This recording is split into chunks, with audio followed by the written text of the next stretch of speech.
살아야 되는데 어떡하면 좋아. 이제 우리가 어떻게 해서 살 것인가, 참 큰일. 이에 대해서 진짜로 이제 진지하게 이제 이 논의를 이제 해야 될 이 이제 상황이 되어 있는데요. 참 큰일이에요 진짜. 너무 모든 억지 놀리고 억지 주장인데도 걔네들이 하는 게. 근데 오늘 무슨 탱크 그 사건 그거 보니까는요, 잠깐 봤어요. 탱크 뭐 그냥 다 또 이 우파라고 스스로 이야기하는 사람들 있죠.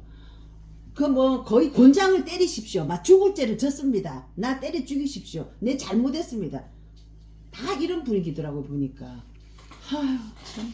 그러니까 우리가 이 사실 이제 우파 그런 얘기를 이제 우리 탱자날 공영방송에서 여러 차례 이제 드린 바가 있고, 또 촉구하기도 이제 하고, 그러면서 이제 그 이 유튜버를 통해 가지고 돈을 벌고 있는, 혹은 또 이제 돈을 벌고 있다는 것도 있지만은 많은 어떤 그 이 고정 지지층들, 구독층을 확보하고 있는 유튜버들이라면 이 보수재건 하고 그렇게 하는데, 근데 이제 싸울 때가 됐다. 싸워야 할 일에 싸우자. 또 싸우는데 우리가 정확하게 싸우자. 어거지를 부리면서 싸우지 말고 정확하게 싸우자. 예를 들어 가지고 5.18을 얘기하는데 그걸 저희 북한의 무장 간첩들이 내려와 가지고 5.18을 그 폭동을 일으킨 사건이다. 그런 식으로 그런 어거지를 부리면서 싸우지 말고 우리가 팩트에 입각해 가지고 이제 싸울 때가 됐다. 라는 얘기를 우리가 여러 차례 드렸잖아요. 사실 이번에 탱크. 근데 그 김성식이라고 뭐 옛날에 뭐 이명박 때 뭐 국회의원하고 뭐 이제 그러다가 뭐 바른미래당 뭐 갔다가 뭐 유승민이랑 이제 그랬더니 이번에 또 전향해가지고 이재명 그렇죠. 가서 국민경제자문회의 이제 뭐 부의장인가 이제 뭘 맡았는데, 이 사람은 뭐라고 그랬냐면은 이건 정용진의 기획 상품이라는 거야. 이 스타벅스의 탱크 이거는 그 스타벅스의 실소유주인 이제 신세계 정영진, 너 멸콩이라고 얘기하고 그런 놈 아니냐? 그러니까 네가 기획한 거다. 이제 이실직고하고 자백해라. 이제 이렇게 얘기를 했다고. 근데 나는 개인적으로 그 사람들이 뭐 실제로 뭐 이 스타벅스에서는 뭐 그런 어떤 이런 암흑의 역사가 있다라고 그래요. 뭐 저 구체적인 건 잘 모르겠는데 뭐 스타벅스의 실소유주, 우리나라처럼 스타벅스의 어떤 이런 그 판매권을 갖고 있는 뭐 신세계가 아니고 스타벅스 실소유주가 뭐에 대해서는 무슨 뭐 이상한 발언도 하고 뭐 등등 했다라고 하는데, 그건 중요한 게 아니고 스타벅스에서 과연 5.18을 폄훼하기 위해서 5월 18일을 기해서 탱크와 그 다음에 책상에 탁 이런 표현을 쓴 것인지 그것에 대해서는 잘 모르겠어요. 그럼 만약에 그런 기획을 했다는 건 진짜 그야말로 강큰 놈들이지. 그러니까 그리고 그거는 실제로 뭐 정용준이가 자기가 AI한테 얘기해가지고 야 AI야 이렇게 만들어줘라고 해서 한 게 아닌 한에서는 그거를 디자인하고 기획한 사람들이 있는 거잖아요.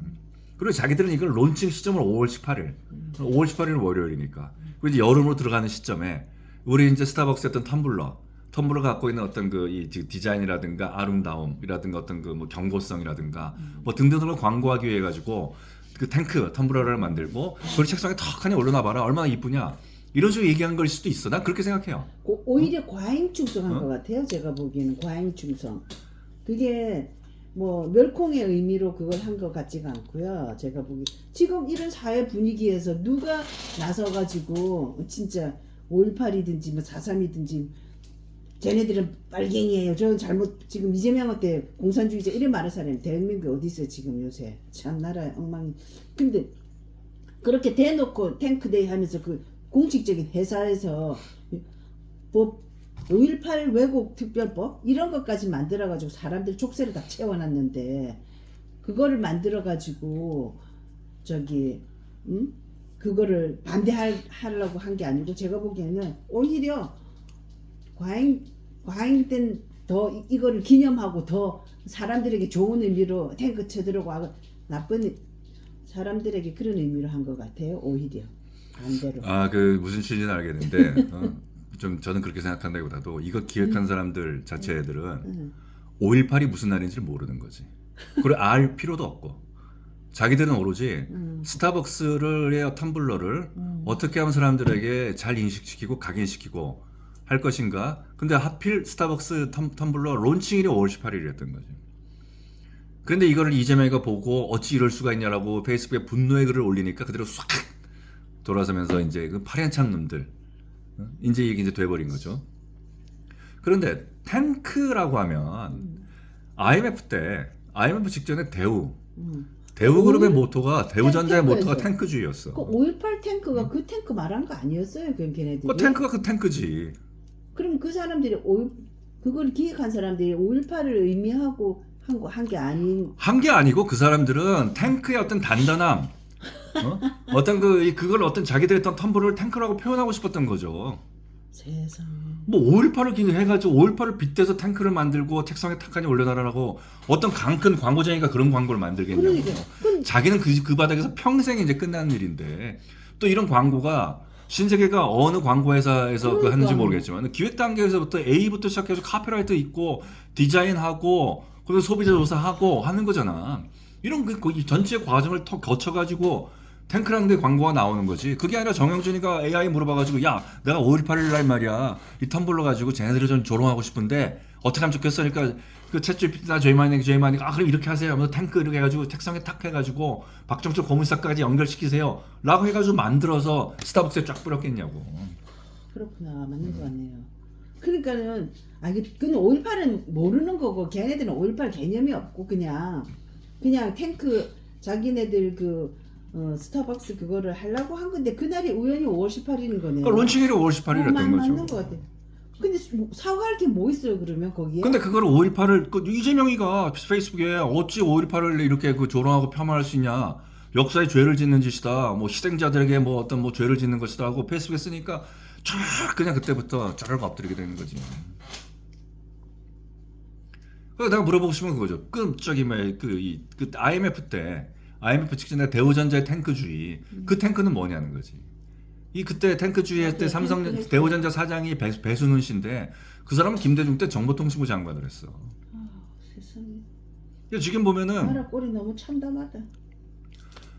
그러니까 모든 거를 이 좌파는 모든 거를 5.18에 갖다 붙이고 있잖아요. 맞아요. 우리 지금 완전 족쇄. 모든 게 5.18이 무너지면 좌파의 그게 다 허상이 다 무너져요. 완전히 견고하게 쌓은 성이에요. 걔네들이 5.18이. 예를 들면은 정원호라는 사람, 서울시장 후보라는 사람이 자기의 폭행 사건을 정당화하기 위해서 내세운 게 뭐예요? 뭐 5.18이잖아. 그러더라고요. 그러니까 5.18만 만병통치약이야. 5.18만 갖다 넣으면 만병통치약이 되는 거예요. 5.18만 갖다 넣으면은. 그리고 우파는 5.18 그러면 깨갱하는 거지. 근데 우파가 5.18만 그러면 왜 깨갱하냐라는 것을 저는 얘기를 하고 싶은 거예요. 사실 5.18과 관련해가지고 많은 논쟁들이 벌어질 수 있는 시점이 있었다고. 그 시점이 언제냐면은 5.18 관련해가지고 그래. 너희들 5.18 관련해서 그 유공자로 등록된 사람들 명단을 까보자. 라고 얘기했을 때. 그래서 뭐 그 명단이 과연 우리가 5.18에 대해서 제대로 된 우리가 처우를 하고 있느냐, 5.18을 우리가 제대로 인식하고 있는 것이냐, 라고 할 때. 근데 그때 몇 번을 말씀드렸지만은 5.18은 북한의 무장 공비들이 내려와가지고 벌인 소동이다. 라는 식으로 우파의 일부가 주장하는 바람에 우파가 돼서 할 말이 없게 된 거예요. 어떤 국민들이 1980년 5월에 북한의 무장 공비들이 내려와가지고 대한민국의 군인들과 총격전을 벌였다라고 생각하는 대한민국 국민이 몇 명이나 되겠어? 아니면 우파 내부에서 그건 말도 안 된다. 아니면 아니다라고 이야기할 수 있는 거잖아요. 그렇게 생각하지 않는 우파들이. 아무도 얘기를 안 하잖아요. 그 뒤로 나서 거기 한 방 딱 두들겨 맞은 다음부터 5.18을 그냥 고개를 숙이게 된 거지. 5.18로 갈까 하면은. 그러니까 윤석열이고 이준석이고 한동훈이고 장동혁 전부 다 5.18 가가지고 그냥 넙작 엎드리는 거고. 그리고 윤석열이 그때 가지고 뭐 무슨 엄마들이랑 해가지고 뭐 손 붙잡고 이모련 행진곡 부르고. 윤석열이가 대통령이 되고 난 다음에 광주에 갈 때 그때 언론 보도까지 기억이 나요. 저희가 끝까지 열차 안에서 특별 열차 안에서 5.18 관련된 연설문 원고를 가다듬고 있었다. 그러니까요. 언제부턴가 그게 5.18 그리고 심지어 그 언제부턴가가 말씀드렸던 1980년 5월은 북한에서 무장 공비들이 내려와가지고 대한민국 군인과 벌여낸 그 충격전을 벌여낸 사건이다라고 우파 집단들이 떠들었던 그 순간부터 더 이상 우파는 5.18과 관련해가지고 무슨 얘기를 해도 국민들이 이 새끼들 빨갱이 새끼들이라고 우리를 탔던 사람들이라는 이미지가 잡혀버린 거란 말이에요. 우파들이 이제 그 사람이 그렇게 이야기함으로 해서 반대편을 무조건 빨갱이 이렇게 니들은 빨갱이라고 그런 집단 아니냐 우리한테. 그러면 뭔가 새로운 걸 갖고 얘기가 나와야 될 거 아니야 5.18에 대해서. 그런데 여기서 우리가 근데 우파 내에서도 그 의견에 동의하지 않는 사람들이 많이 있거든요. 그러니까 왜 5.18에 대해서 우파 내부에서 이제 논쟁을 벌여야 된단 말이에요.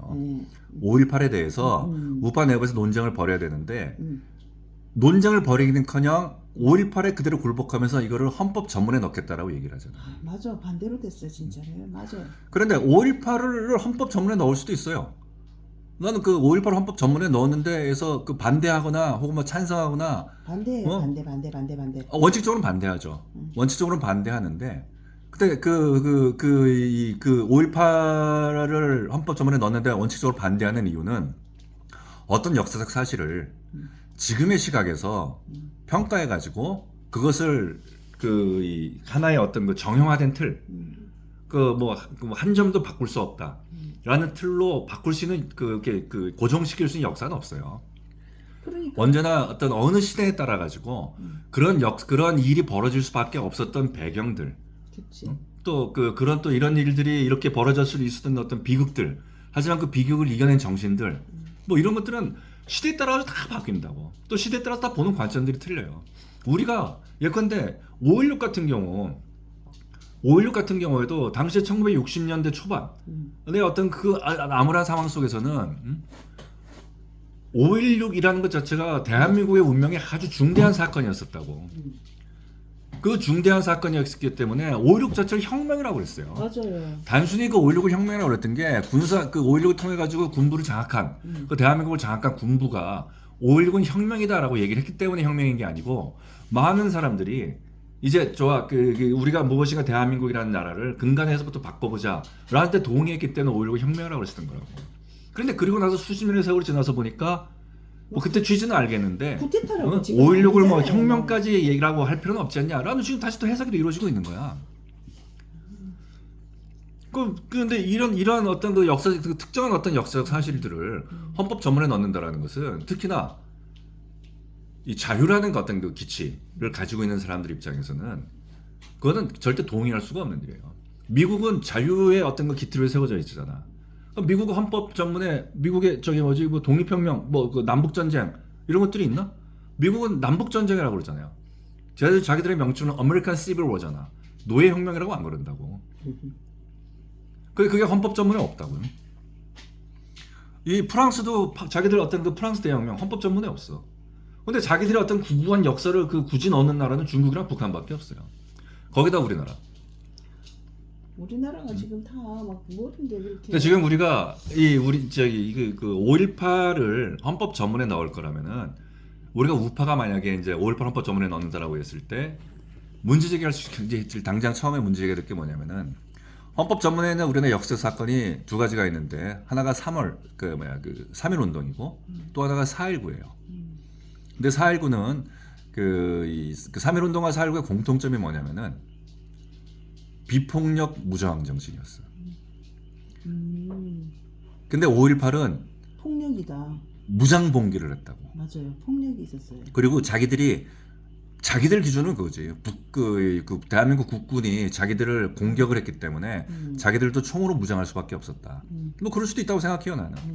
자기들이 처음부터 무기고를 탈취해가지고 그 총으로 그 무장을 한 다음에 어떤 그 계엄군을 맞은 게 아니고 계엄군이 들어와가지고 진압하는 과정 속에서 맞아. 사상자가 발생하고 그렇게 되니까 이 사람들이 우리도 그 자유권을 발동해가지고 저항을 하기 위해서 이제 무기고를 탈취해서 무장을 했다. 뭐 그럴 수도 있다고 생각해요. 그런데 대한민국 헌법에서 우리가 그러면 이제 앞으로 그럼 대한민국 사회에서는 우리가 대한민국의 발전을 위해서 대한민국 사회 내부에서 벌어지는 어떤 그 내전과 같은 일에서 혹은 국가의 어떤 공권력의 포각에 맞서기 위해서 우리가 그러면은 무장을 하는 거, 해도 된다는 얘기지. 무장을 하는 것에 대해서 우리가 동의를 하느냐, 그렇죠. 옳은 일에 대해서는 무장을 해도 된다 이 얘기잖아요. 걔네들 논리 따르면.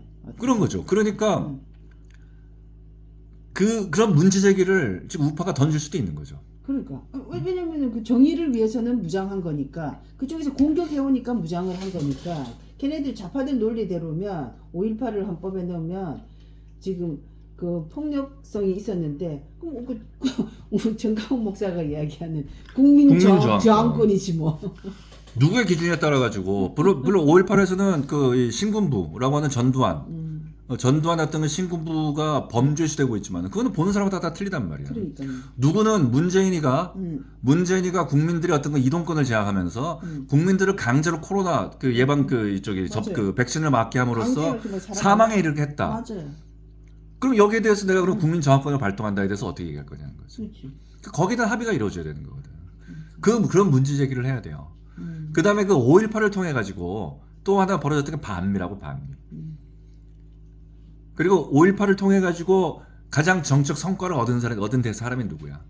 김대중이잖아. 그렇지. 김대중이 제일 이득 봤지. 그러니까 우파라는 집단도 5.18에 대한 우파 내부의 논쟁을 벌이자고 토론을 벌이자는 거지. 근데 안타까운 거는요. 안타까운 현실은 우리 우파라는 사람들 중에 우리 우파라고 할 것도 없어요. 5.18이 정당하다고 말하는 그 민주당을 지지하는 사람들을 뺀 나머지 중에서 나머지 사람들이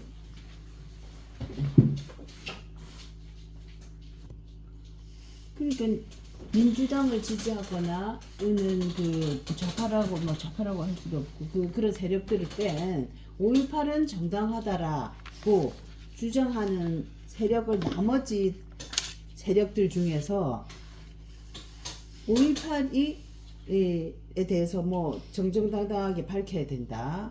5.18에 대해서 뭐가 문제였는지 해야 된다고 하는 세력이 없다 이 말이죠. 그러니까 그 세력이 없는 게 아니고 제가 생각했을 때는 전부 다 5.18 그러니까 국민의힘 이런데 기댈 게 아니고 국민의힘을 우파라고 얘기를 하면 안 된다니까. 그러니까 걔네들은 아닙니까? 기득권 집단인 거고. 그러니까요. 우파라는 집단에서 그런 일들을 해야 할 사명과 의무가 있는 사람들이 있어요. 그런 일을 해내야 될 사명과 의무가 있는 사람들이 분명히 있다고. 그 당시를 살았던 사람들이 있거든. 예를 들면은 김준호 목사 이런 사람들이지. 안 하잖아요. 아니 그러니까 할 의무가 있는 사람들이 안 하고 있으면 끝나는 거죠. 그걸 어떻게 하겠어요. 그런데 우리가 예를 들면은 4.3 5.18과 마찬가지로 4.3이라는 이제 대한민국의 역사가 있는데, 근데 미리 밝혀두지만은 개인적으로는 우리 우파가 출발을 4.3은 빨갱이들이 한 짓이야, 5.18은 빨갱이들이 한 짓이야 라고 출발을 해가지고는 씨알도 안 맞게 들어가요. 그리고 분명히 4.3과 5.18이라는 과정 속에서 국가가 개입돼 있고, 국가가 개입돼 있어가지고 일련의 어떤 그 폭력 행위들이 발생했고, 그 폭력 행위를 통해 가지고 피해자들이 나온 건 객관적인 사실인 거야. 근데 이거를 부정하면은 더 이상의 아무런 논의가 이루어지지도 않아요. 근데 다만 그 시대적 배경들이 있잖아. 예를 들면 4.3 같은 경우에는 남북 간이 사실상 내전 시기였다고. 그러니까요. 그리고 아직까지 대한민국이 건국되지 않은 시기. 그런 시기에 벌어진 참혹한 일들이란 말이에요. 거기서 국가가 이 나름대로 어떤 그 국가 질서를 세우고 그다음에 어떤 건국의 과정을 원활하게 하기 위해서 벌어진 일들이 있는데, 그런 과정 속에서 일련의 어떤 그 폭력 행위가 발생했다라고 하면 그건 안타까운 일이고 유감스러운 일인 거지. 건국 초기 단계에서. 그런데 이 일이 벌어진 배경이 무엇이고 왜 이런 일이 발생했느냐. 그래서 거기서 애꿎게 사망하고 안타까운 죽음이 발생한 분들이 계시면은 나는 국가가 거기에 대해서는 배상을 해줘도 된다고 생각해요. 보상이 정확한 용어인지 배상이 정확한 용어인지 모르겠지만 해도 된다고 생각해. 그리고 난 다음에 이걸 김정일한테 청구를 해야지. 김정일이 벌인 사건인데. 김정은 북한에.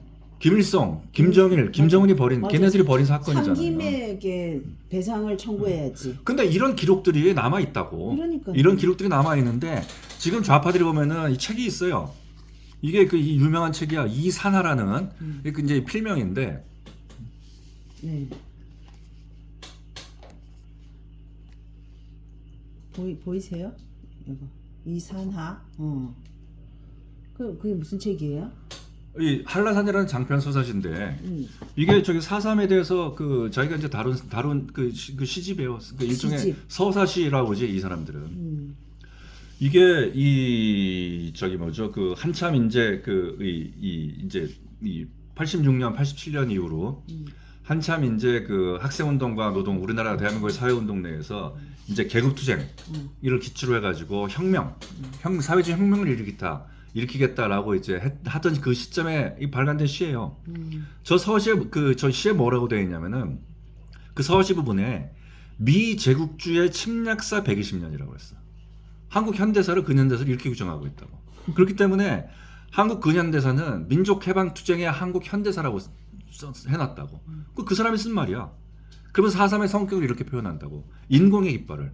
그러니까 인민공화국. 조선민주주의 인민공화국이잖아. 그 인민의 깃발을 또 그 밑에 죽기를 맹세한 깃발이라고 했다고. 이런 사람들이 4.3을 벌였다라고 자기가 써놨어요 거기에. 그리고 거기에 인민유격대 대장 김달삼 얘기가 나와. 이 김달삼이가 누구냐면은 제주도 대정중학교 교사고 그리고 남로당 대정면의 당 조직부장으로 돼 있어. 그리고 김달삼이보다 더한 사람이 누구냐면은 김달삼의 장인 강문석인데 이 강문석은 일제시대 때부터 경성 꽁그룹 멤버였고 또 남로당 중앙위원이라고 그랬어. 그래서 이 장인 강문석이 김달삼이한테 자기 사위 김달삼 넌 4.3을 준비하라고 얘기했다고 그랬다고.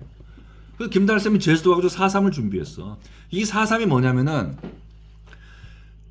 인민유격대 대장 김달삼이잖아. 인민유격대를 통해 가지고 50 남조선 단독 선거 저지 투쟁을 벌이겠다는 게 4.3이야. 그렇죠. 이거를 내가 하는 얘기가 아니고 자기들이 이렇게 하는 얘기들이 있단 말이에요. 그 자기 스스로 뭐라고 그랬냐면은 이 시를 쓴 사람 이 스스로 뭐냐면 자기는 이념적 경향이 NL이라고 그랬어. 그러니까 이 저기 주사파라고 그런 거지. 이념의 경향이 NL인 작가이고 그 다음에 자기는 민족 해방 문학 혁명 소조라는 걸 만들어서 활동을 했다라는 거야. 그 이게 이제 문예 그 과정에서 전위 조직을 만드는 거지. 이게 혁명 조직을 만든 거야. 그래서 이 사람이 우연한 기회에 제주도 인민들의 4.3 무장 투쟁사라는 번역본을 본 거야. 그 번역본을 보고 피가 끓었어. 피가 끓어가지고 쓴 시가 이 한라산이에요. 근데 사실상 자기가 쓴 시가 아니라 이 제주도 인민들의 4.3 무장 투쟁사라는 거를 시로 바꾼 것이 따름인 거야. 자기가 이 속에서 무슨 어떤 그 시적 같은 영감을 얻어서 이런 역사적 사실을 통해 가지고 시적 영감을 통해 가지고 무엇인가를 만들어낸 게 아니라 거기에 쓰여 있는 경문들이지. 그걸 가지고 그걸 시로 그냥 옮겨 쓴 거야. 그러면은 이 제주도 인민들의 4.3 무장 투쟁사를 쓴 사람이 누구냐? 원저자. 이 저자 김봉현이라는 사람이거든. 이 김봉현은 누구냐면은 조청년 오사카 지부의 서열 사위야. 그러니까 조청년 커뮤니스트야. 그런데 이 조청년 커뮤니스트가 쓴 글을 가지고 그 글을 번역해 가지고 제주도 4.3을 자기가 시로 쓰면서 그 한라산이라고 쓴 시를 썼어요. 그 한라산이라는 시를 쓴 시, 그 시에 나오는 내용들이 지금 좌파가 얘기하는 바로 제주도 4.3의 성격이야. 그리고 이 사람이 어떤 사람이냐면은 항소 이유서로 자기가 이제 이 건으로 이제 기소가 됐을까, 구속이 됐을 거 아니야. 항소 이유서를 썼는데 항소 이유서를 딱 한 가지 썼어. 김일성 장군의 노래. 그걸 가사로 써서 제출한 사람이야. 진짜 완전 새빨간 사람이구나. 그 사람이 쓴 제주도와 관련된 사상과 관련된 걸 가지고 그 내용을 가지고 지금 대한민국 국민들이 4.3을 얘기하고 있다고. 그런데 문제가 무엇이냐? 내가 그 얘기를 하고 싶은 거는 이 내용들 대부분 우리 다 아는데 라고 얘기할 수 있잖아요. 그러니까요. 제 말이 그 말 하고 싶었어요. 이 책을 출판했을 때 출판사 사장이 누구냐는 거지. 누구세요? 윤석열 정부 통일부 장관 지낸 사람이야. 헐. 성신여대 교수 김용호. 아이고 머리야. 그 사람이 출판사 사장이었어. 그 자기가 펴낸 책이야. 자기가 그때 그 녹두 출판사를 하는 거를 해가지고 거기서 그때 문예 개간지라는 거를 자기가 출판을 하고 있었는데 그때 실린 그 시가 나중에 2000년 들어와가지고 시집으로 묶이면서 이 한라산이라 시집이 된 거예요. 그러니까는 제가 문영자님한테 말씀드렸잖아요. 5.18이나 4.3에 대해서 동조하는 세력을 뺀 나머지 세력이 중에서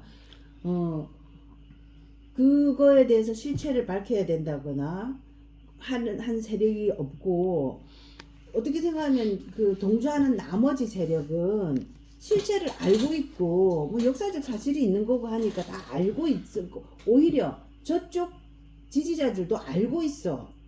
김일성 그 체제 싸움에서 저쪽에 김달삼이가 먼저 일으킨 거고 하는 것도 다 알고 있어. 그러니까 이승만 대통령 그때 다큐멘터리 만들 때도 김동연 감독이 그렇고 다른 것들도 이용훈 교수 것도 그렇고 뭐 한강다리 그 다리 후퇴할 때 그것도 북한의 다리가 아니고 완전히 한강다리를 찍어가지고 모든 조작한 자료들 있죠. 대동강철교. 대동강철교 모든 조작된 자료들 그런 것들이 다 나와 있고 관심 있는 사람들은 보면 알 수 있고 명확하게 알 수 있는지 알 수 있지만 많은 사람들은 관심이 없고 대부분 아는 사람들은 알아도 눈 감고 있고 그렇기 때문에 그거에 거기서 모든 게 접어 들어가니까 근데 그거를 명명백백히 밝혀가지고 사실을 다 있는 사실에 대해서 그거를 조직해 나가고 할 세력이 없다는 거죠. 더군다나 그거를 이 제도권 안에 들어가 있는 세력들은 이중대밖에 안 되잖아. 민주당 이중대밖에 안 되지. 다 뭐 쓰레기들 필요 없는 사람들이잖아요. 단 한 사람이라도 거기서 4.3이나 5.18에 대해서 말하는 사람이 어디 있어요. 정치인들이. 세상에 윤석열 정부의 무슨 뭐 통일부 장관 하나가 이 책을 쓴 이 책의 출판사 사장이라니 얼마나 기가 차요.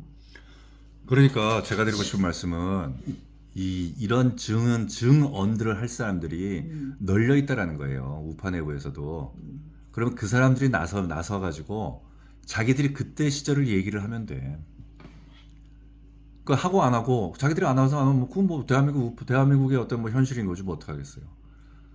근데 그런 자료들이 지금 널려 있다라는 거예요. 그리고 직접 이 사삼 제가 이 이산화라는 사람이 쓴 한라산이라는 시집을 그 선택해 가지고 말씀드리는 이유는 이 시집을 출판할 때 그 녹두 출판사라는데 사장이 이 김영호라는 성신여대 교수고 그리고 윤석열 정부의 통일부 장관이었다는 거예요. 황당하다 진짜. 그럼 자기는 그런 얘기를 해야지. 그리고 이 사람이 이 김영호 교수뿐만이 아니라 그 집단들이 있다고. 그 집단들이 지금 해야 될 일들은 이런 일들이라는 거죠. 당시를 살았던 사람들이거든. 그러니까 1980년 5월에 그 당시를 살았던 사람들이 그 사람들에 비해서 자기들이 이 1980년 5월의 광주를 어떻게 자기들이 사회주의 혁명을 이루기 위해서 써먹었는가 이에 대한 얘기를 해야 돼. 그래가지고 1980년 5월 광주가 갖고 있는 억울함을 그래서 동시에 벗겨줘야 돼. 1980년 5월의 광주가 반미투쟁이었고 무장봉기의 시작이었다. 그리고 정치적으로는 김대중을 그 꽃길을 갈아준 일이었다라는 것은 어찌 보면은 1980년 5월에 광주에서 희생되고 1950년 5월에 광주에서 어떤 나름대로 어떤 그 국가의 어떤 민주를 헌신했던 사람들은 못 어울릴 수도 있다고. 그럴 수도 있겠죠. 그건. 맞아. 근데 그거를 만들어낸 게 누구냐면 586들인 거야. 그렇죠. 그래서 그 586들은 1980년 5월 그때 뭐 망월동 가가지고 뭐 매년 5월 18일 되면은 망월동 가가지고 묘역에서 뭐 이렇게 엎드려서 뭐 울고 뭐 하고 하면서 그 전날 전야제에는 누름사랑 가서 술 마신 게 걔네들이잖아. 근데 지금 이런 그걸 모독하는 행위다 내지는 반미투쟁이었고 또 반미투쟁이었고 무장혁명 봉기였다라고 이야기하는 것 자체가 5.18 왜곡 특별법에 져야 되는 거 아니에요? 아니죠. 왜냐면은 네. 저는 1980년 5월에 네. 반미투쟁이 벌어졌고 무장 봉기가 일어났고 정치적으로는 김대중의 어떤 그 정치적인 그 앞날의 꽃길만 열어주면서 1980년 5월을 이용해 먹은 거는 김대중이다라고 이제 얘기를 했는데 그보다 더 중요한 건 뭐냐면은 1980년 5월의 광주에서 반미와 무장 봉기라는 걸 이끌어내 가지고 사회주의 혁명을 하고자 했던 사람들 그 사람들이 지금의 586 좌파 기득권자들이라는 거예요. 그러니까요. 우상호, 송영길, 김민석 뭐 이런 사람들. 처벌 왜곡 처벌. 여기서 내가 5.18을 왜곡한 게 뭐 있어요? 그러니까 그리고 또 한 가지 생각해봐야 할 거는 5.18 왜곡 처벌법이라는 것을 만들 정도로 그러니까요. 만들 정도로 입을 다 막아놨잖아요. 입을 막아놓은 게 아니라 5.18에 대해 가지고 자신이 없는 거예요, 자기들이. 그 말도 맞아요. 그 자신이 없다라는 것을 보이잖아. 그러니까 입 닥쳐. 그래 닥치고 있어. 맞아요. 뭐라도 얘기하면 하다못해 어떤 일반 민간인 광고가 민간에서 광고를 했는데도 그날이 5.18이라고 해가지고 그러니까요. 뭐 탱크니 뭐 탁 이런 얘기 했다고 그래가지고 그러니까. 요즘 세상에 사람들한테 탁친이 억하고 죽었다라고 해서 그게 뭔데? 대부분 이렇게 얘기하지. 당시 1987년을 살았던 사람들만이 맞아. 탁친이 억하고 죽었다. 공감하지. 혹은 영화 남영동이라는 영화를 본 사람만이 그랬나 보다. 거기에 대해서 공감하고 거기에 대해서 괜히 흥분하는 거지. 제가 봤을 때는 이 광고 만든 사람은 그냥 책상에 탁하니 올려놔라. 우리는 탱크야. 이 텀블러는 탱크야. 넘어지지 않는다. 나는 그런 취지였다고 생각해요, 나는. 흔들리지 않는다 이거잖아요. 그죠? 어떤 취지에서 왜 탱크라고 이름을 붙였는지 그거는 모르겠지만 근데 거기에 대해서 그러니까. 제풀에 자기들이 맞아.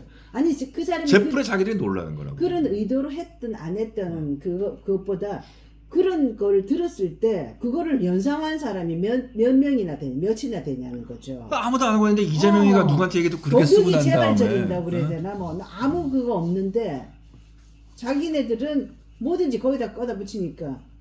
그러니까 지금 중요한 게 뭐냐면은 5.18 특별법을 만들 정도로 이게 사실은 5.18 민주화의 역설이에요. 이게 특별법을 만들 정도로 자기들이 이게 이렇게 취약화되는 거야. 이게 아주 자기들이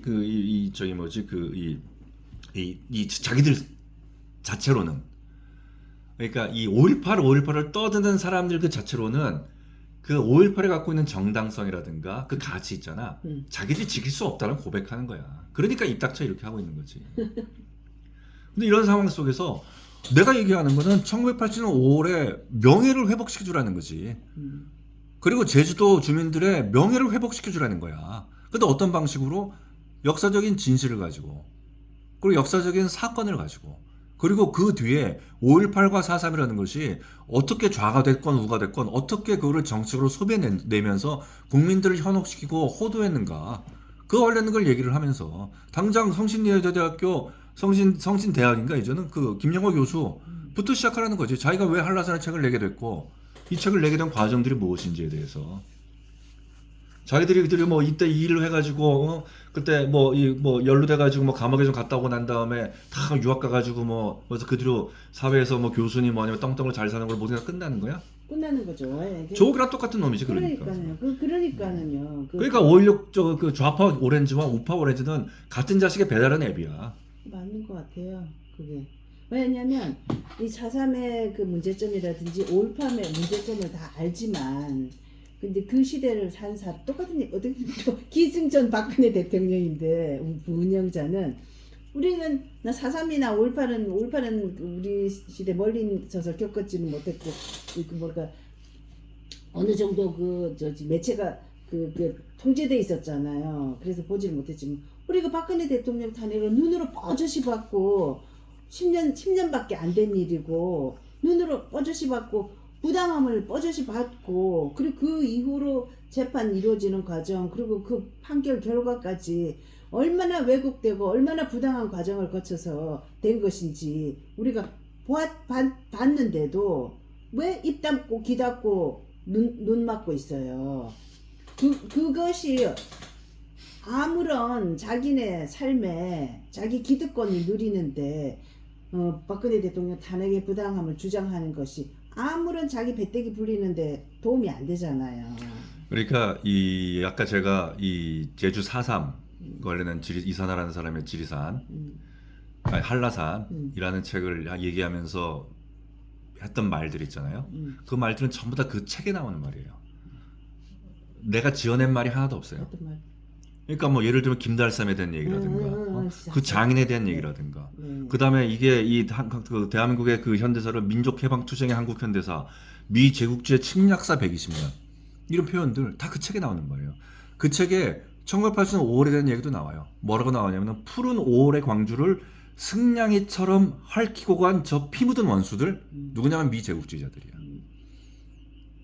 그러니까 여기서 자기들이 스스로 1980년 5월이라는 것에서 반밀이라는 개념을 자기들이 뽑아낸다고. 1980년 5월에 광주에서 그 계엄군의 진압에 대해서 저항했던 사람들이 그 중에 과연 얼마나 많은 사람들이 그 저 배후엔 미국 놈들이 있다라고 생각했겠어요? 내 생각에는 한 명도 없었을 거예요.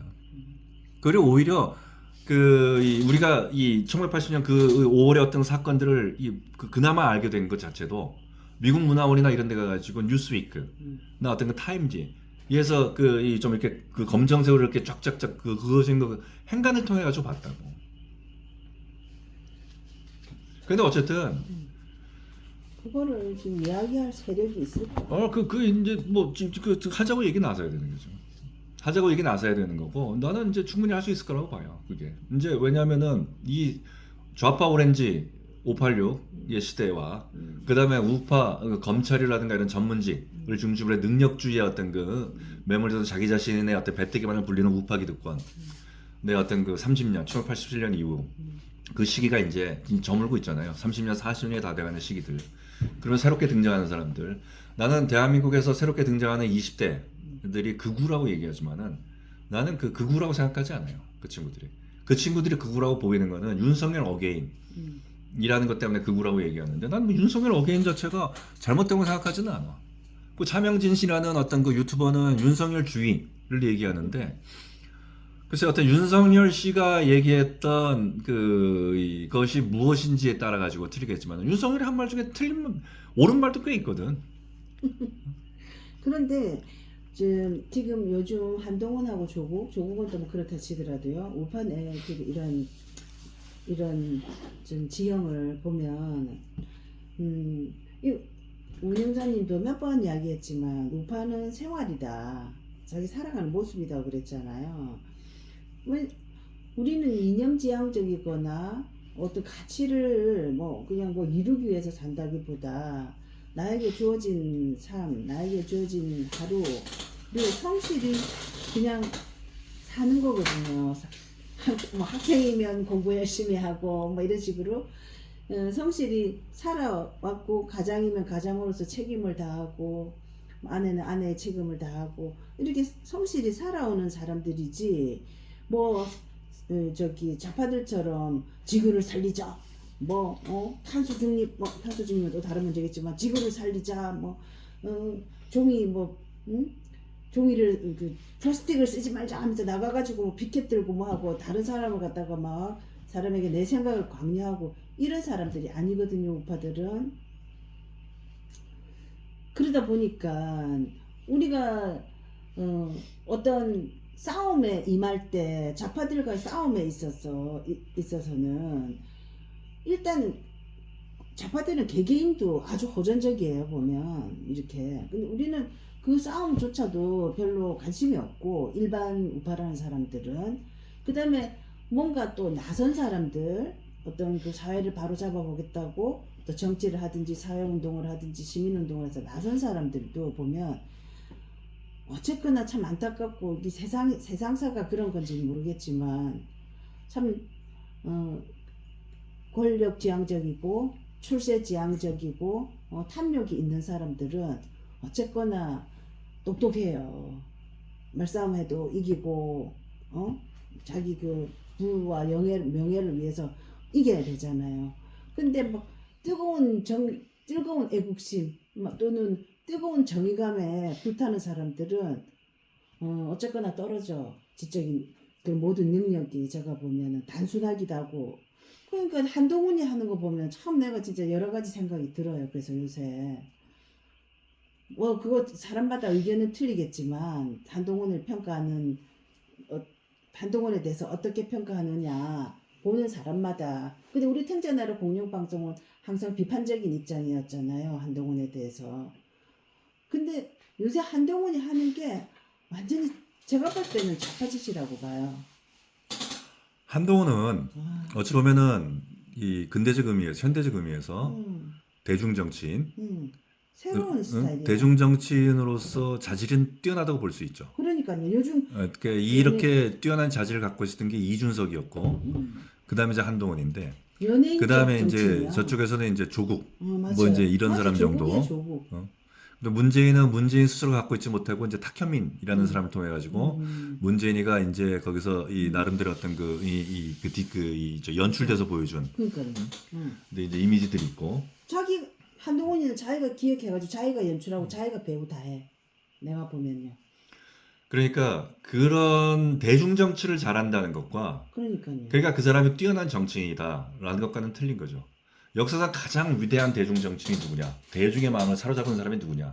역사상 가장 위대한 누구지? 히틀러.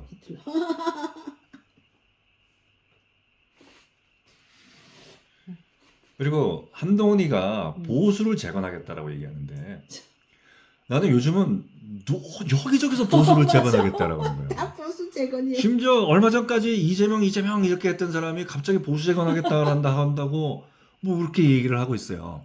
근데 보수는 지금 재건할 대상이 아니야. 보수는 재건하는 게 아니고 그래서 이 사람들이 저는 개인적으로는 보수를 재건한다라는 말만큼 위험하고면서 동시에 오만한 말이 없다고 생각해요. 자기들이 뭔데 보수를 재건해? 그러니까요. 그냥 그리고 항상 말씀드리지만은 대부분의 사람들은 그저 말씀하신 대로 하루를 성실하게 살아가는 사람들이에요. 그러니까요. 이렇게 하루를 성실하게 살아가는 사람들이 이 우파냐 좌파냐라는 가치가 이 또는 우파냐 좌파냐는 깃발이 어떨 때 자기들한테 다가오냐면은 사실 이제 두 가지 문제 다가오는 거죠. 가장 쉽게 우리가 봤을 때는 정치적으로 무엇인가를 선택해야 될 때. 내가 좌파를 선택할 것이냐 우파를 선택해야 될 때. 그러니까 우리가 2년마다 선거가 있고 또 뭐 때때로 보궐선거가 있고 그렇게 하지만 사실상 매일매일 선거잖아요. 여론조사라는 선거. 아 맞아. 그렇기 때문에 너가 우파냐 좌파냐 너는 뭐 이재명을 지지하냐 뭐가 잘났냐 너는 뭐 누구를 지지하냐 윤핵관에 대해서냐 계엄에 찬성하냐 반대하냐 계엄이 내란이냐 아니냐 이거 갖고 매일매일 물어제끼잖아. 맞아요. 그 매일매일이 투표라고 매일매일 사람들한테 너는 우파야 너는 좌파야라고 지금 막 낙인을 찍고 있는 중이거든. 맞아요. 하지만 그 여론조사라는 것은 지금의 여론조사는 과거의 여론조사와는 달리 더 이상 모집단인 대한민국 국민을 대표하지 못해요. 그리고 이미 질문 자체가 왜곡돼 있고 그리고 상당히 많은 사람들이 여론조사라는 것에 익숙해져 있다고.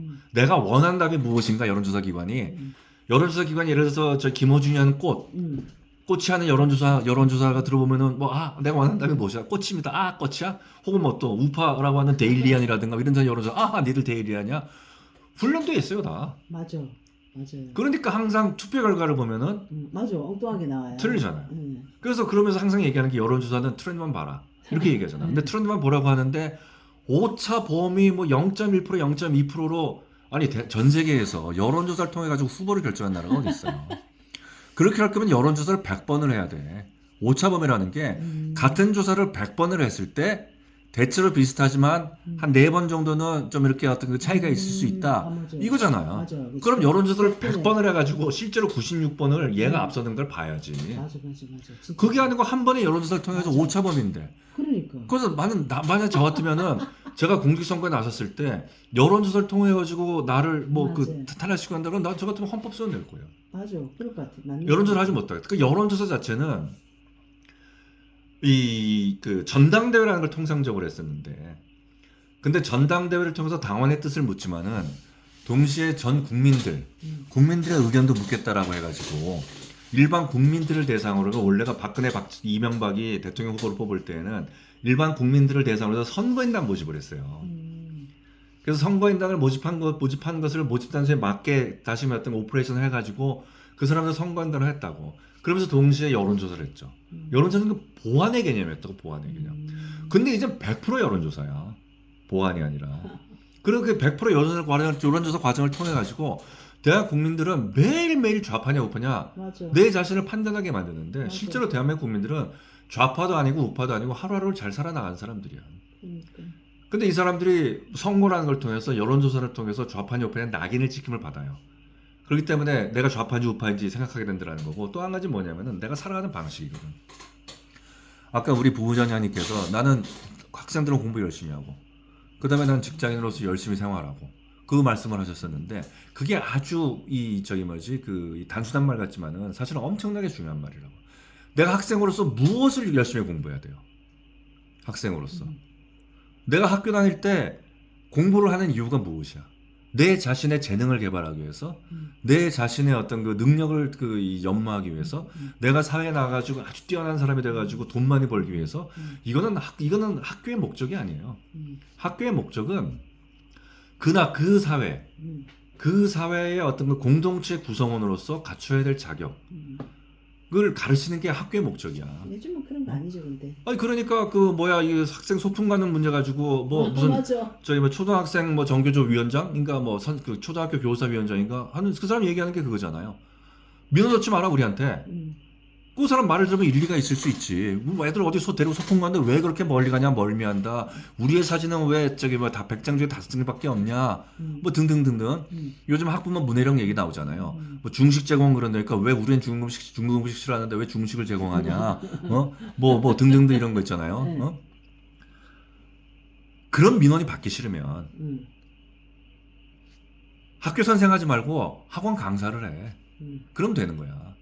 그러니까 학교라는 것 자체를 이 전교조에 속해 있는지 어땠는지 모르겠지만은 학교 선생들조차 대한민국에 왜 학교가 있어야 되고 학교에서 왜 학생들을 가르치는지에 대해서 아무 고민이 없는 거예요. 그러니까 학생들이 학교에서 뭘 열심히 배우겠어? 다른 사람을 잡아 눌러가지고 내가 그 사람보다 위로 올라가는 거 그것만 배우고 있는 거잖아. 그러니까 학교에서 열심히 공부한다는 게 아무 의미가 없는 거예요. 그런 의미에서는. 또 내가 직장에서 직장생활 열심히 한다. 직장생활 내가 열심히 한 이유가 뭐예요? 내가 이 직장을 통해 가지고 직업인으로서의 어떤 그 나의 삶도 가지고 그를 통해서 소득 그걸 가지고 내가 가정을 꾸리겠다. 그러면서 내가 작지만 저축을 하고 해가지고 나의 앞날의 미래를 꾸미겠다. 이게 나의 어떤 그 직장에서 열심히 일하는 목적이잖아. 근데 요즘 삼성전자 봐봐. 직장에 열심히 하는 이유가 뭐야? 돈 많이 받으려고 하는 거지. 돈을 많이 받는데 이 자기들이 삼성전자에서 반도체를 열심히 잘 만들고 마케팅을 잘해가지고 삼성전자의 수익이 이렇게 많이 발생했냐라는 거죠. 그거 아닌 거는 대한민국 국민들이 다 알잖아. 우연한 기회에 삼성전자가 반도체를 생산했고 전 세계에서 반도체라는 것이 필요하게 됐고 그렇기 때문에 삼성전자가 그동안 투자된 자본을 가지고 반도체를 대량 생산해가지고 그걸 전 세계에 공급하게 되고 그로부터 벌어들이는 수익이잖아. 이런 과정 속에서 자기들은 거기서 반도체 조립한 일밖에 없는 거예요. 그럼에도 불구하고 자기들이 요구하고 있잖아. 근데 이걸 봐봐. 이게 이제 대한민국 사회에서 내가 직장 생활을 열심히 하면 저런 게 되는구나. 그래서 흔히 나올 때 얘기잖아. 원래 삼성전자나 하이닉스라는 애들이 공부 못한 애들이었는데. 그런 얘기들이 나오잖아요. 그러니까 일상적인 삶 속에서 우리가 무엇을 열심히 공부할 것인지, 어떻게 열심히 살 것인지에 대한 가치 있잖아요, 가치. 그 가치가 지금 완전히 대한민국에서 붕괴돼 버린 거라고. 맞아요. 나 잘 먹고 잘 살고 출세하려고 그거 하는 거죠. 그러니까 그런 가치를 바로 세우자라는 것은 내가 이해가 되는데 보수를 재건한다? 아니 자기들 삶이 그렇잖아. 자기들 삶이 누구를 짓밟고 또 누구를 욕하고 또 누구를 폄하하고 또 누구를 탄핵하고 또 누구에 빌붙고 그래가지고 자기가 그동안 그 먹고 살아온 사람들이잖아. 맞아요. 근데 어느 순간 자기의 어떤 동아줄이 끊어져 버렸어. 윤석열 탄핵됐어. 또 자기가 그렇게 어떤 국민의힘이라는 곳에 열과성을 다해서 충성을 바쳤는데 국민의힘에서는 너 말고 다른 애들 할래. 그래서 팽당했어. 그 팽당한 사람들이 보수를 재건하겠다고 나서는 거잖아. 또 어떤 사람들은 그동안 내가 못 해먹은 것들 이 귀 한번 해먹자라고 하면서 보수 재건하겠다고 나서는 거잖아. 그 사람들의 삶 자체가 보수적인 가치 위에 서 있지 않는데 무슨 보수를 재건하냐는 거지. 그게 포인트인 것 같아요. 그러니까 오만하고 위험한 발상이라는 거예요. 지금 우리가 할 일은 진짜로 만약에 내가 보수라면은 자기의 삶부터 바로 세우는 모습인 거야. 우리가 왜 나경원이나 안철수나 장도경이나 윤석열이나 또 누구야 박형준이나 오세훈이나 하는 얘기에 왜 우리가 진짜로 어떤 공감하거나 우리가 왜 거기서 동감하거나 그러지 못하겠어요. 그 사람들이 살아온 삶들이 보이잖아. 얼마나 위기 순간마다 자기가 기회주의자로서 속성을 발휘했고 얼마나 자기가 배신을 했고 맞아. 또 자기가 얼마나 자기 자신의 어떤 그 이익과 또 자기 개인의 어떤 영달과 자기 가족의 어떤 그 이 부귀영화를 위해 가지고 얼마나 많은 모습들을 보여주었어. 다 그런 모습들이잖아. 자기가 진짜로 싸워야 될 때 싸우지 않고. 그러니까요. 그러니까 문재인이 대통령 돼가지고 얼마나 뻘짓을 많이 해가지고 광화문에 모여가지고 소위 아스팔트 우파라는 사람들이 얼마나 저항을 많이 했어요 문재인한테. 그러면서도 한교안이 들어와가지고 말아먹었죠.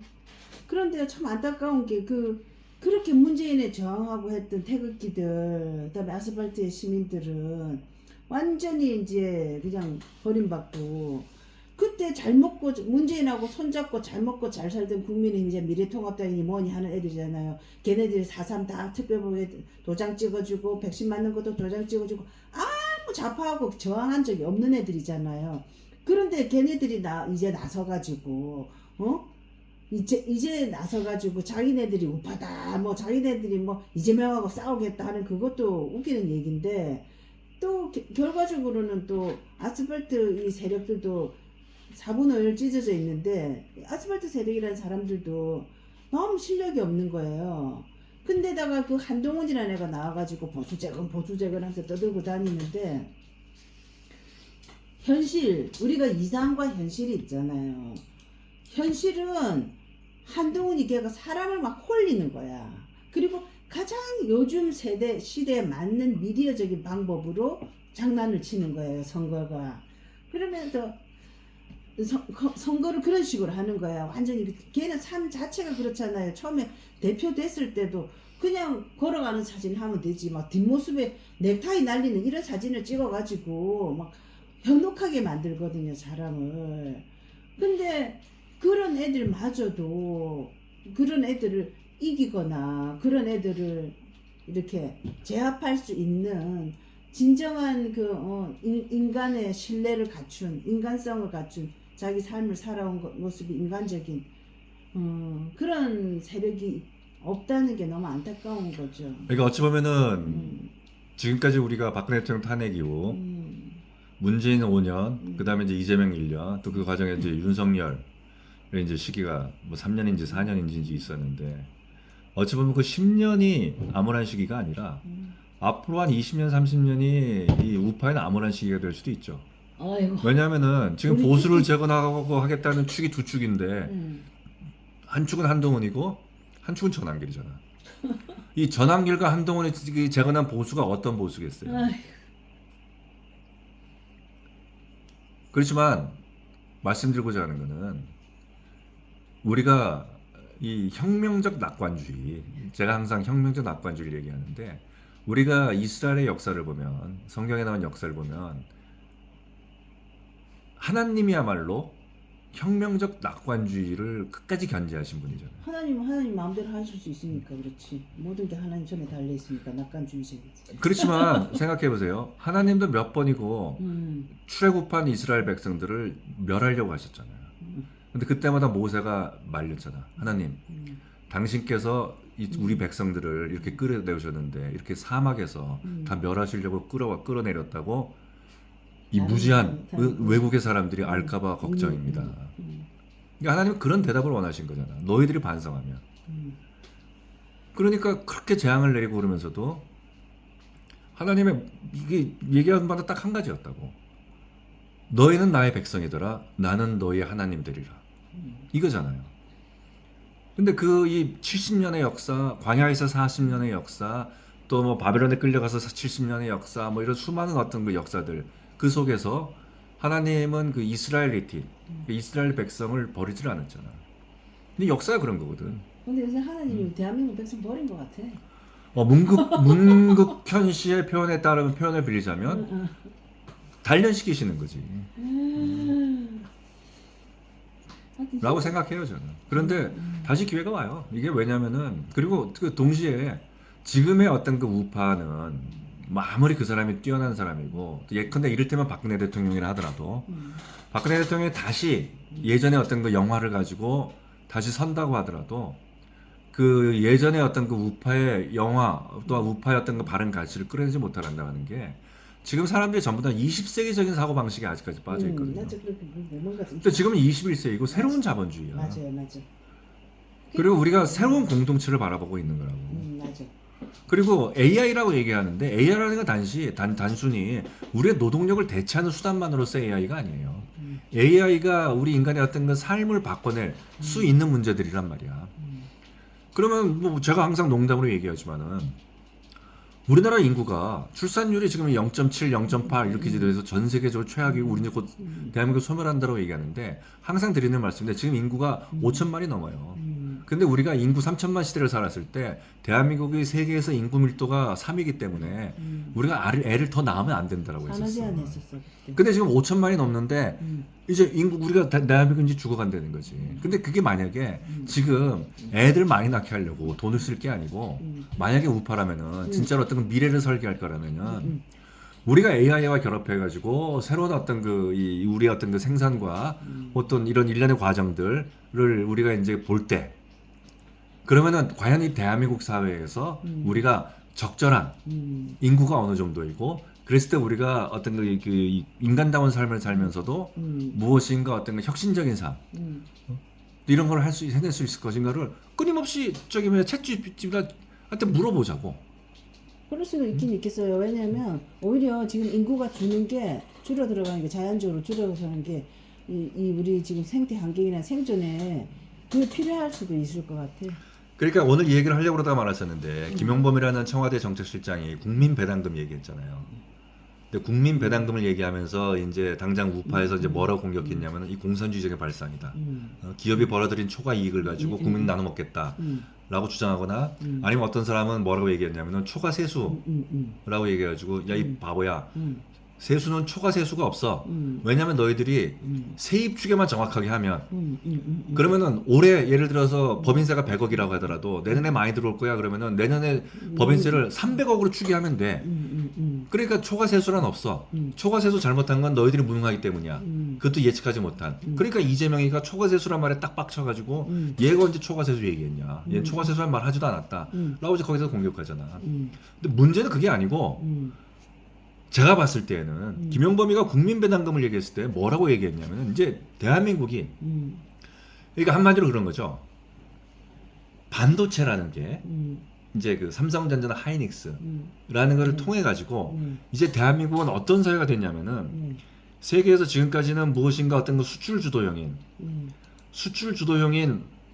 어떤 그 이제 우리가 산업 체계를 가지고 있었다면은 이제 그게 아니고 이 대한민국에서 산업 구조랑 국가 구조가 이제 동시에 재편되면서 이게 이 국가의 성격 자체 그러니까 이 한국이 이제 메모리 반도체라든가 배터리 디스플레이 뭐 정밀 제조 전력 장비 산업 자동화까지 해가지고 이런 공급망을 어떤 거 우리가 통합한 세계에서 유일한 나라가 된다는 거야.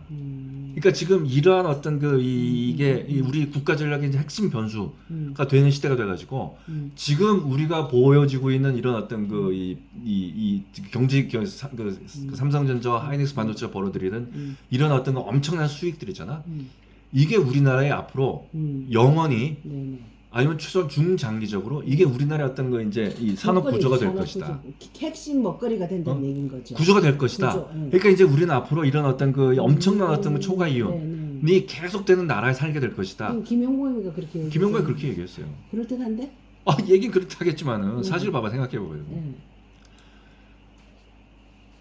전 세계에서 어느 자본주의의 어떤 그 성장사에 어느 나라도 지속적인 산업 구조를 가지고 그걸 통해 가지고 국가의 어떤 그 경제 성장을 이뤄내고 그거를 그 과실로 국민들이 나눠 먹는 나라는 없어요. 우리가 흔히 1960년대 70년대를 골든 에이지라고 얘기하는데 자본의 어떤 황금기라고 얘기하잖아요.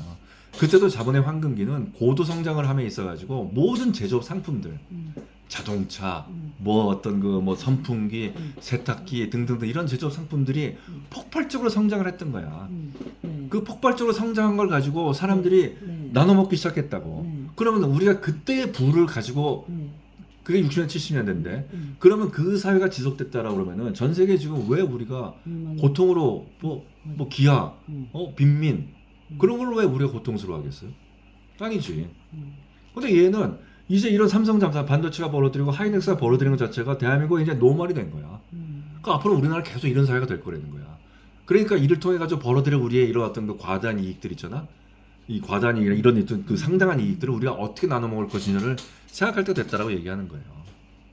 이거 지금 얘기하자고 하는 거야. 그런데 물론 이제 자꾸 바뀌어가겠지만 왜 저런 생각을 하게 됐을까? 김용범이라는 사람은? 나는 이 사람이 진짜로 그래서 이 사람들이 음. 김용범의 이걸 보고 공산주의적 발상이고 그 다음에 어떤 초과세수가 뭔지도 모르냐, 네가 그러고도 행정고시를 받고 기획재정부랑 금융감독원에서 일을 했고 정책을 한 사람이냐, 네가 그래도 기획재정부 그 차관까지 하고 뭐 그랬던 사람이냐 라고 얘기하는 걸 욕하는데, 나 진짜로 이 사람이 이런 얘기를 하는 거, 이 사람이 얘기한 게 또 그거 있잖아요. 이젠 저기 뭐지 진짜로 어떤 그 세수 문제 아니가 그 금리 문제, 왜 금리로 고통받는 사람들, 저 신용자들이 왜 높은 금리를 내야 되는가에 대한 대통령의 말씀, 왜 내가 새로운 통찰을 얻었다라고 얘기한 사람이잖아. 근데 이 대통령이 청와대 대통령 실장을 한 사람이 딱 이재명이 듣기 좋은 그러니까요. 말만 하는 걸로 바뀐 거야. 이게 도대체 자본주의 사회에서 어느 국가가 있어가지고 어느 국가가 있어서 그 나라가 한번 어떤 거 형성해낸 어떤 거 산업구조, 생산과 어떤 생산구조, 공급망의 구조가 이 구조가 장기적으로 지속될 것이다. 그렇기 때문에 이런 장기적으로 지속되는 걸 전제로 해가지고 우리한테 앞으로 우리가 받아들이기 생각도 못했던 수백조, 수천조 원의 이익이 우리 대한민국에 창출될 것이다. 이걸 가지고 우리가 그럼 미래를 설계하자. 라고 얘기하는 대한민국의 정책실장이 어딨냐는 거지. 그렇게 이재명이 얘기했을 것 같아요. 이재명에게 그렇게 아이디어인 것 같아요. 이재명의 아이디어일 것 같아요. 그렇지. 그 이재명의 아이디어라기보다도 이재명한테 이렇게 얘기하면 그러니까 바로 이재명이 야 초과세수란 말을 하지도 않았어.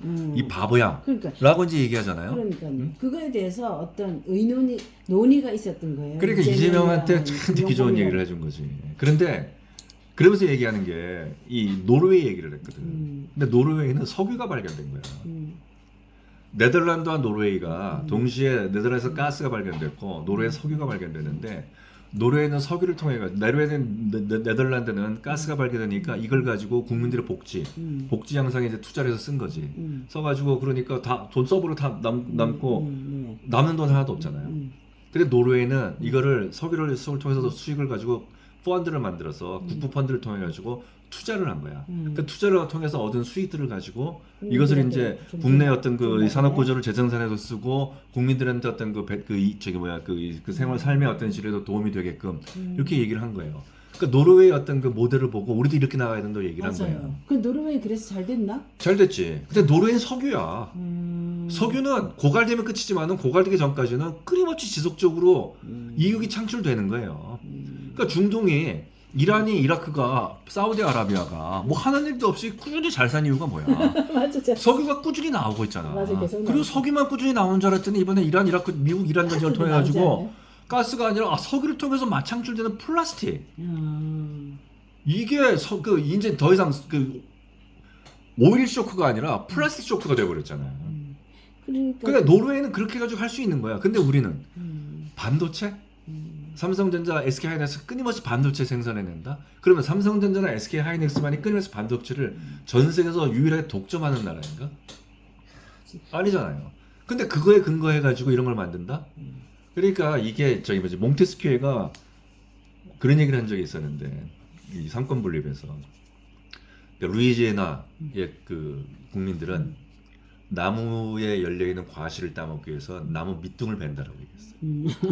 이런 걸 따먹기 위해서. 이게 이제 이 몽테스키에가 이제 그 당시만 하더라도 루이지애나가 이제 프랑스 영토였으니까 이제 미국을 이제 프랑스 영토이면서 전체주의 국가. 그러니까 미국이란 나라가 상권 분립을 통해 가지고 민주주의의 국가로 이제 통해서 어떻게 이제 개인의 자유라든가 혹은 이제 공화정의 어떤 그 체제를 이끌어 나가면서 이 혁신해 나가는가. 근데 그에 비해서 전체주의 어떤 그 국가의 어떤 이런 어떻게 결국은 어떤 폭망하는 길로 가는가. 이제 이걸 얘기를 하기 위해서 루이지애나의 주민들은 나무의 과실을 따기 위해서 나무 밑둥을 벤다. 우리식으로 치면은 우리식은 치면 아니지 또 이게 뭐 안드레센 동화인가? 거위의 간을 황금알을 낳는 거위의 배를 가르는 거. 뭐 그런 거죠. 지금 김용범이 하는 게 딱 그거라니까. 지금 국민들한테 일단 이게 현혹감을 주는 거예요. 현혹감. 야, 삼성전자나 SK하이닉스가 지금 뭐 수백조 이 돈을 벌어 들여오는데 이 벌어 들여오는 게 지금 1, 2년 되는 것이 아니라 앞으로 지속될 거야. 우리나라는 세계 최강의 공급망을 구축한 나라가 되기 때문에 우리 이제 앞으로 전 세계는 대한민국을 중심으로 해서 재편될 거야. 그럼 우리한테 엄청나게 많은 이윤들이 들어오거든. 우리가 이제 이 이윤을 가지고 국민들을 나눠줄게. 걱정하지 마. 나는 그 사람이 그렇게 얘기를 한 것에 대해서 그 자체보다는요 진심일까 거짓일까 그게 궁금해요. 아, 이 사람이 만약에 진심이라고 한다면은 네. 이 사람은 정신 검진 검진을 받아봐야 되는 사람이지. 근데 이 사람이 거짓이라 그러면은 참으로 이재명 정부의 청와대 정책시장 다운 발상이지. 그럼 그거는 다른 이야기하겠지만 좀 안타깝다고 제가 불현듯 드는 생각이 우리가 좀 자기 생각과 자기 주장과 어떤 견해를 가지고 사는 사람은 뭐 그걸 어떤 면에서는 뭐 그 신념이나 이데올로그라고 부르는지 어쩐지 모르겠지만 자기 주장과 자기 신념을 가지고 자기 가치관이 있는 거죠. 그거를 가지고 살아가는 사람은 참 몇 안 되거든요, 보면. 그럼 자기 가치관, 자기가 들고 있는 그 자가 있으니까 누가 뭔가를 했을 때 자기 자로 딱 돼가지고 아니야, 그건 이렇게 안 맞아. 또 전 이렇게 안 맞아 하면서 자기 의견을 얘기할 수가 있거든요. 그런 자기 신념과 자기 주관이 있는 사람은. 그랬을 때 또 그쪽에서 합리적인 얘기를 했을 때는 아, 내 자가 뭐가 안 맞구나. 내가 타협이 가능한데 대부분의 사람들은 어떤 면에서는 생각이 없다고 그래야 되나? 그러니까 누군가가 설득력이 있는 얘기를 뭔가를 얘기를 했을 때 그러면 그 말에 따르면 거기를 가면 이익이 되면 그렇게 하고 손해가 되면 안 하고 아니면 또 손해 이익을 안 따져도 그냥 거기 휩쓸려 가고 나는 그 한덕수가 그런 것 같거든요. 그 석학이 그 머리가 있는 사람이 윤석열이 계엄을 할 때 아무 뇌가 없는 어리버리한 모습이었던 것 같아요. 제가 보면 된다 안 된다 하면서 자기가 이게 강하게 말렸거나 강하게 찬성을 했거나 내지는 뭐 그런 게 있어야 되는데 몇십 년을 공직 생활을 했는데도 그 상사가 그런 엉뚱한 말을 해도 엉뚱한 짓을 해도 그게 그냥 시킨 대로 한다거나 그 자기의 본분이라거나 이런 식으로 가는 것처럼 대부분의 공직자들이 그래서 이재명이나 누가 하여튼 헤드가 나오면 참 웃긴 게 사람이 100명, 200명, 300명 뭐 몇천 명 되는 회사를 하더라도 참 웃긴 게 제일 핵심되는 CEO 한 명 있죠. 그 한 사람의 문화가 그 몇백 명, 몇천 명의 문화가 돼버리거든요. 나는 그게 너무 신기하다고 생각하는데 정말 그렇더라고요. 그 조직이라는 게. 그 조직 문화라는 거죠. 조직 문화라는 게. 그러면 나머지들은 뭐 뇌가 없나? 그런 것도 아니지만도 제일 헤드가 오면 그 헤드의 문화로 싹 바뀌어요. 그 조직이. 그리고 이제 그게 이제 그 조직의 전통이 되는 거고. 그러니까 그 많은 사람들이 그렇다 보니까 근데 이재명이 굉장한 영향을 많이 끼치는 거야. 그래서 그런 면에서는 제가 보기에는 그러니까는 그냥 계속 말도 안 되는 얘기밖에 안 나오잖아. 얘기라는 게 집 문제, 주택 문제도 주택 부동산 정책도 그렇고 지금 농지도 그렇고 뭐 요즘 막 쇼트들이나 그 유튜브 보면은 농지는 왜 싸야 되나 농민들은 반대한다 막 이러잖아요. 농지 뭐 비싸가지고 이재명이 뭐라 그랬어요? 농지 비싸가지고 귀농 못한다고 그랬잖아. 그러면 땅 가진 농민들 입장에서는 평생 자산이 그 농지밖에 없는데 왜 갯값으로 팔아야 돼? 그 농지를? 애들 그 공부시키고 뭐하고 또 자기 또 어떤 부모들은 그 농지 팔아가지고 자식들 보태주고 싶기도 하고 결혼도 시켜야 되는데 왜 귀농하는 사람은 싸게 사야 돼? 그 파는 사람은 농민들은 비싸게 받으면 안 돼? 그 농지를? 그러니까 이재명의 기준으로 얘기를 한다면은 대한민국의 농촌에서 가장 심각한 문제는 귀농 귀촌을 하고 싶은 사람들이 있는데 투기꾼들이 많아가지고 농지가 비싸서 귀농 귀촌을 못한다. 이게 대한민국 농업의 가장 큰 문제인 거잖아. 그러니까 농지 전수조사 들어갔잖아요. 공무원들이 몇천 명, 몇만 명 동원하고 예산을 얼마 쓰는지 모르겠지만 들어가서 농지 전수조사 끝났어. 그러면은 성공적인 이재명 정부의 정책을 위해서는 이제 그때부터 귀농 귀촌이 무주하게 이제 농촌으로 들어가야지. 그런데 문제는 뭐냐? 귀농 귀촌하는 사람들이 그 농지를 사야 되잖아. 그러면 그 농지를 사려면 귀농 귀촌하는 사람들은 농지를 싸게 사야 될 거잖아요. 그러면 농민들은 그걸 싸게 팔아야 되잖아. 그러면 현지에서 농촌에서 진짜 수십 년, 수백 년 그 대물려받으면서 농사 지은 사람들은 말씀하신 대로 그럼 난 뭐야? 그러니까요. 나는 뭐냐고. 그러면은 이제 그 귀농 귀촌해가지고 농지를 싸게 산 사람들이 대한민국 농업 인구를 대체해 버리는 거야. 그러니까요. 그런 나라가 정상적인 나라라고 송미령 농림부 장관은 동의해가지고 이재명이랑 짝짝꿍해가지고 국무회의에서 농지전수조사에 대해서 그 뭐 박수를 치고 이제 그러고 있는 거야? 그럼 다 말이 안 돼요. 말이 안 되는 일, 하는 일마다 말 안 되는 일밖에 없어요. 그런데 그거를 바로잡을 우파 운영자님 이야기하신 부분들. 그런데 근데 어쨌든 간에 이재명은 우파가 뭐 잘 해가지고 무너지는 게 아니라 자기가 이제 무너질 거예요. 지금 이제 이재명 정부가 우리가 뭐 여러 차례 얘기를 했지만은 지금 이재명 정부에서 성공한 정책은 딱 한 가지밖에 없어요. 주식? 아니요. 생리대 무상공급. 그것도 얼마나 많은 경론을 거쳤어. 대통령이 생리대를 왜 저기 돈 없는 사람들을 위해서 저가의 생리대를 안 만드냐라고 대한민국의 어떤 그 산업 현장을 질타했고, 그러니까 산업 현장에서 실제로 저가의 생리대를 중저가의 생리대를 만들어서 온라인을 통해서 공급하고 있었는데 부랴부랴 어떤 그 생리대 저가로 만드는 생리대 공정 만들어 가지고 뭐 쿠팡에서 뭐 하나에 뭐 얼마에 팔고 뭐 이런 생 난리를 쳤잖아요. 그러다 결국 그 귀결은 어떻게 됐어?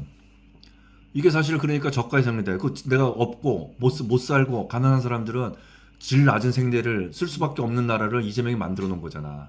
그러다 결국은 그나마 잘 돼가지고 그냥 생리대를 동사무소 내에서 무상으로 공급하는 걸로 이렇게 해피엔딩으로 끝났잖아. 이거 외에 이재명 정부에서 지금 뭐 성공한 정책이 뭐가 있어요? 주식 올라갔잖아요. 주식도 아까 얘기한 거 있잖아요. 7천만 원 이러는데 3억 5천 땄어요라고 얘기한 거 있잖아요. 그게 만약에 그게 정상적인 사회면은 그 사회는 정상 국가가 아니에요. 이거는. 맞아, 정상 국가 아니야.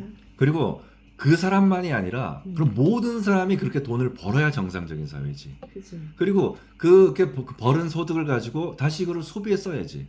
맞아. 그래서 그 산업에 있어서 어떤 그 순환 구조가 이루어져야 되지.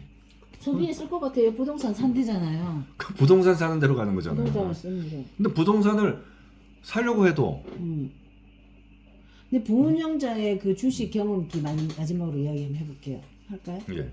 제가 주식을 눈꽃만큼 가지고 있는데 삼성전자를 몇 년 전에 샀어요. 왜 샀냐면은 난 삼성이 망하면 대한민국 망한다고 생각했거든요. 그래서 막 그게 막 5만 전자, 4만 전자, 6만 전자 막 이렇게 내려가도 뭐 그러려니 하고는 삼성전자 주식을 샀거든요. 눈꽃만큼. 근데 진짜 막 3배 올랐어요. 3배. 지금 내가 이렇게 하여튼 3배 가까이 오른 것 같아요. 근데 그러면은 이게 많이 남겼으니까 기분이 좋아야 되잖아요. 그런데 진짜 나 이런 경험 처음이에요. 왜냐면 상대적 박탈감 같은 거 사실 난 별로 없었거든요. 부운영자는. 왜냐면 내가 가질 수 있는 만큼 가지고 뭐 내가 열심히 한 만큼 살면 되니까 남하고 비교하는 걸 한 번도 별로 즐기질 않는 스타일이라. 그런데 이게 지금 오르면 있죠.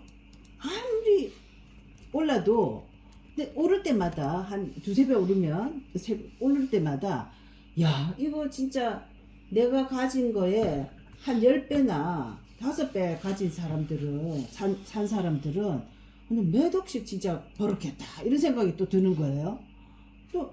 그리고 또 보면은 그러면은 그만큼 내가 돈을 다시 투자할 수는 없고 돈 없으니까. 그리고 이미 올랐고 돈 없음보다도 이미 많이 올랐기 때문에 리스크 해가지고 지금 다시 투자할 수는 없는 거예요. 보통 사람들은. 그래서 애들이 뭐 10만원 20만원 요즘 애들이 10만원 20만원 이익 남으면은 단타로 해가지고 치킨 사 먹고 또 하면 또 팔아가지고 하고 뭐 이런 식으로만 매 들여다보고 막 그것만 한다는 거야. 근데 상대적 박탈감이 뭐라는 걸 처음 느껴봤어요. 제가 진짜 나 아파트 같은 것도 막 부자 큰 집에 살고 해도 하나도 부러운 거 없었거든요. 내 사는 게 만족하기 때문에. 그런데 나는 아무리 지금 가지고 있어도 저 사람보다는 많이 투자한 사람보다는 따라갈 수 없는 금액인 거야. 지금 아무리 많이 내가 삼성전자가 아무리 많이 올라도 10배가 올라도 가진 게 너무 작기 때문에 내가 10배 올랐으면 저 사람은 다른 사람 만약에 몇십억 몇억 투자한 사람은 그 사람의 10배하고 나 10배하고는 엄청난 차이가 나는 거거든요. 그러니까 내가 오른 것이 보잘것없고 너무 부질없는 거예요. 그러니까 그런 생각을 많이 가지고 가서 사람들이. 그러니까 부동산이 투기라면 주식도 투기예요. 그런데 대한민국의 주식은 지금 투기를 넘어서 사람들의 어떤 그 마음을 생존, 황폐하게 해. 사람들의 어떤 그 생존권과 관련 문제의 영역까지 지금 들어가 있는 거거든. 우리가 이 부동산 시장의 이 저기 뭐야 이 IMF 이후에 이제 부동산 시장이 침체됐다가 다시 올라가면서부터 우리 2008년대 서프라임 모기지 사태 발생하고 이제 그러면서 하우스 푸어 얘기 나오고 이제 그랬잖아요. 네. 그렇게 부동산 시장에 이제 부침이 있으면서 이제 어느 정도 정상화되어지는 시점에 문재인이가 건드려가지고 아주 더 이상 부동산과 관련해가지고 맞아. 벌어진 자산 격차는 해소될 수 없게끔. 맞아요. 그러니까 대한민국 자체가 완전히 자기들은 공산주의 사회를 만들게 해놓고 부동산 가진 자만 자산의 수십억, 수백억 자산가를 만들어 놓고 나머지는 그런 집 자체를 아예 넘나보지도 못하게끔 그런 사회를 만들어놨잖아. 좁힐 수 없는 격차를 만들어놨지 문재인이가. 그러니까 소득 격차는 사람들이 열심히 하면은 소득 격차는 줄여나갈 수가 있어요. 근데 자산 격차는 내가 아무리 열심히 해도 줄여나갈 수 없는 사회를 만들었잖아. 맞아요. 그런데 이런 상황 속에서 이재명이는 주식을 가지고 사람들의 자산 격차를 맞아요. 또 벌리고 있는 거잖아요. 맞아요. 지금 아까 말씀하셨던 그걸 맞아요. 포모라고 그러잖아요. 네. Fear of missing out. 내가 여기서부터 놓쳐버림. 근데 맞아요. 이미 놓쳐버린 사람들이 이미 대한민국 놓쳤어. 국민의 네. 태반이야. 맞아요. 아까 그 아저씨 7천만 원 손해를 봤는데 3억 5천 땄다. 네. 그 무슨 주식 갖고 있냐? 삼성전자랑 SK하이닉스다. 아마 내가 봤을 땐 모르긴 몰라도 삼성전자랑 SK하이닉스 갖고 있다가 7천만 원 손해 봤다가 그냥 들고 있었는데 지금 뭐 수익이 엄청나게 발생한 것 같고요. 3억 5천. 나는 누군가 이 사람의 앞으로의 주식이 어떻게 되고 있는가 추적해 봤으면 좋겠어. 그래서 이 사람이 35억 자산가가 되는지 350억 자산가가 되는지 주식을 투자를 통해 가지고 내가 그렇게 부를 축적하고 하는 사람들은 아까 얘기했던 그 소유라는 가수 이런 사람들 정도. 근데 묻어두고 한 10년 1억을 그때 주식을 샀는데 10년 묻어뒀대잖아. 전원주 같은 사람. 이런 사람이야 주식을 통해서 수익을 창출할 수 있겠죠. 그리고 마음이 편하겠지. 그런데 대부분의 사람들은 특히 젊은이들 진짜로 어떤 대출 받아가지고 주식 투자한 사람들 그러니까. 이런 사람들은 하루하루가 불안하고 그러니까. 또 지금 팔까 내일 팔까 하다가 또 불안하고 이런 삶을 사는 거죠. 그러니까는요. 사람들이 마음을 황폐하게 하는 게 어떤 그 돈에 대한 가치도 내가 몇백만 원을 벌어도 그게 가치가 없는 거예요. 왜냐면 나는 몇백만 원 버는데 자산이 얼마라서 만약에 500만 원 벌었다 쳐요. 나는 내가 100만 원밖에 안 들었는데 500만 원이나 벌었으면은 자기 월급 생각하면 500만 원 엄청 많이 벌었게 하면서 그거 만족해야 되잖아요. 근데 다른 사람은 자산이 많으니까 많이 넣어가지고 5천만 원 5억 벌었거든요. 그 사람하고는 평생 가도 안 좁혀져 그 관계가. 내가 주식을 아무리 사고 팔고 해도 평생 가도 안 좁혀지는 거예요. 우리가 부동산이든지 그러면 열심히 일한 사람들은 옛날에는 열심히 일하면 내가 강남에 집도 살 수도 있고 또 열심히 일하면 승진도 하고 하는 이런 희망이 있었거든요. 그 이제는 희망이 없어. 그러니까 이 비정상의 사회가 된 거죠. 정상 국가가 아니고 비정상의 국가가 됐고 부동산이든 주식이든 투기. 왜 너무 투기야 투기. 투기의 국가가 됐고 그 투기의 그 결실을 가지고 주식이 코스피 상승하는 거 그게 이제 정부의 어떤 그 실적이 되고 또 그런 어떤 정부의 실적을 바탕으로 해가지고 이게 대한민국 사회가 앞으로 꾸준히 나아갈 수 있는 어떤 그 산업의 어떤 그 토대를 갖추었다라고 해서 국민 배당금을 얘기하는 사람이 대통령 정책실장이고 거기에 대해서 박수를 치고 사람들의 마음이 황폐해지는 게 좀 슬퍼요. 그냥 저는 그거보다도 황폐해지는 것도 슬프지만은 더 이상 노력이라는 것이 그래서 우리가 성실 이 이재명이가 구민가 안도인가 가가지고 박정희 대통령의 새마을 정신 얘기했다고 그러잖아요. 새마을 정신이 뭐예요? 근면자조 협동이거든. 근데 근면자조 협동이라는 것은 이재명 정부에서는 없잖아. 없지. 근데 그러면서 새마을 정신을 얘기했다고. 이 근면자조 협동이야말로 자본주의 정신이거든요. 그리고 그것이야말로 사실은 우파의 가치지. 이재명이는 천민자본주의라고 다뤘겠네. 투기자본주의. 이재명이는 사회주의자가 아니에요 보면. 항상 그 얘기했죠. 이재명은 빨갱이가 아니라고. 조국도 빨갱이가 아니야. 자기네들 자기가 빨갱인데 어떻게 자기 부인을 통해 가지고 주식 삼성전자 SK에서 3억 이상의 어떤 주식을 갖고 있겠어요. 좋은 날이 곧 오기를